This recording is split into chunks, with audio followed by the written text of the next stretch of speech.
कराची का कोई भी इलाका हो, मुश्किलात कम होने का नाम ही नहीं ले रही। डिस्ट्रिक्ट साउथ में उर्दू बाजार सीवरेज के पानी के साथ साथ गंदगी और मलबे से भरा हुआ है।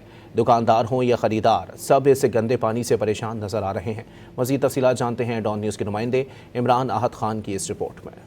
ये है पाकिस्तान का सबसे बड़ा उर्दू बाजार, जहाँ किताबें बिकती हैं, वहाँ हर तरफ गंदगी है। कई रोज से सीवरेज के पानी, मलबे के ढेर और कचरे के अंबार ने इलाका मकीनों समेत सबको परेशान कर रखा है। गंदे पानी ने दुकानदारों की जिंदगी अजीरन बना रखी है। सर, अपनी मदद आप करा रहे हैं, कोई यहाँ को पूछने वाला नहीं है, कोई पुरसाने वाला नहीं है, कोई खरीदारी करने यहाँ नहीं आता। सीवरेज का पानी बहुत प्रॉब्लम कर रहा है यहाँ पर, बहुत ज्यादा। दुकानदार तो दुकानदार, यहाँ आए खरीदार भी इस गंदे पानी और बदबू से अजियत का शिकार हैं। कहते हैं कि कराची वालों के मसाइल हल नहीं होते। ये कराची का बर्बाद करने बैठे हैं भाई। हुकूमत हमारे अच्छी नहीं है, तो पर खराब, इसको तो हटाना चाहिए।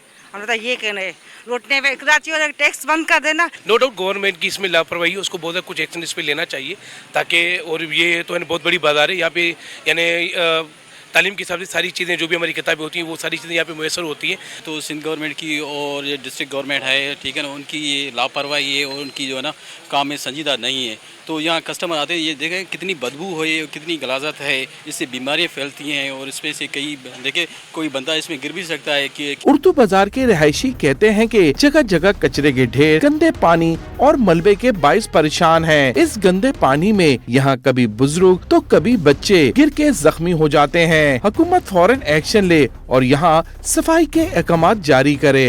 कराची के कदीम उर्दू बाजार में आज जगह जगह कचरे के अंबार और सीवरेज के पानी से जहां दुकानदार परेशान हैं, वहीं यहां आने वाले खरीदार भी अजियत का शिकार हैं। कैमरामैन साजिद अली के साथ इमरान आहत खान, डॉन न्यूज़, कराची।